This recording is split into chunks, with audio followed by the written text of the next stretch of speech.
নিজের হাতে তৈরি উড়োজাহাজ নিয়ে আকাশে ওড়ার পর দেশের মানুষের ব্যাপক সমর্থন ও ভালোবাসা পাচ্ছেন মানিকগঞ্জের অদম্য তরুণ জুলহাস মোল্লা। বিএনপির ভারপ্রাপ্ত মহাসচিব তারেক রহমান থেকে শুরু করে আর্মি অ্যাভিয়েশন গ্রুপ সহ অনেক বিশিষ্ট ব্যক্তি ও প্রতিষ্ঠান জুলহাসের পাশে দাঁড়িয়েছেন।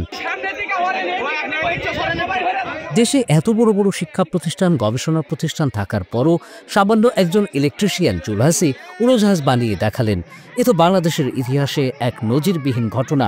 ফলে জুলহাসের উড়োজাহাজ বাংলাদেশের ভবিষ্যৎ অ্যাভিয়েশন যুগে নতুন দিগন্ত খুলে দিয়েছে। ৯ মার্চ দুপুর তখন ১টা।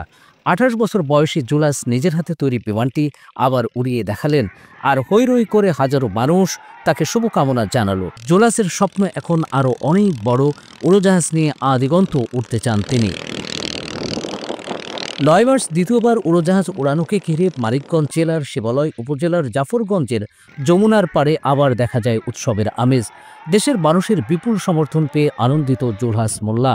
সেই কথা শুনুন তার নিজের মুখে। কোনোভাবে ইনকাম করার উদ্দেশ্য আমার নেই। আমার উদ্দেশ্য হচ্ছে এটা নিয়ে গবেষণা করা, একটা ভালো রেজাল্ট তৈরি করা, দেশের জন্য একটা ভালো কিছু তৈরি করা যেটা আমাদের সকলের কাজে লাগে। এটাই আমার মূল উদ্দেশ্য। সর্বপ্রথম আমাকে আমাদের জেলা প্রশাসক ডিসি স্যার মোহাম্মদ মানোয়ার মোল্লা ওনা এসেছিলেন, আমাকে উৎসাহ দিয়ে গেছেন এবং পুরস্কার স্বরূপ ৩০,০০০ টাকা দিয়ে গেছেন, আর বলে গেছেন যে তুমি চালিয়ে যাও, আমরা তোমার সাথে আছি। তো তারপরে বিএনপির জনাব মোহাম্মদ তারেক রহমান তার প্রতিনিধি পাঠিয়েছিলেন, তিনিও আমাকে উৎসাহ দিয়ে গেছেন এবং পুরস্কার স্বরূপ ৫০,০০০ টাকা দিয়ে গেছেন, আর বলেছেন তারা আমার সাথে আছেন।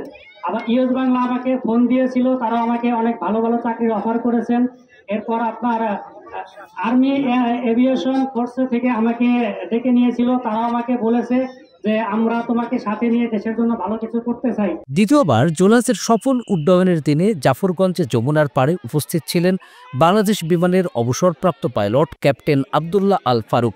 জুলহাসের পাশে দাঁড়িয়েছেন তিনিও। জুলহাস আমার ফেসবুকে ছিল, কিন্তু আইডি ছিল মন মাঝি, ফিলাজের মন মাঝি আইডিতে আমি চিনতে পারি নাই। তো পরে জুলহাস নক করছে সে জুলহাস। ওর যে মানে এই আবিষ্কারটা যেন প্রাতিষ্ঠানিক রূপ পায়, ওই জন্য মেট্রিক পাস করে ওকে প্রাইভেট পাইলট লাইসেন্স দিতে আমার প্রায় ৩০ থেকে ৪০ লাখ টাকা লাগে।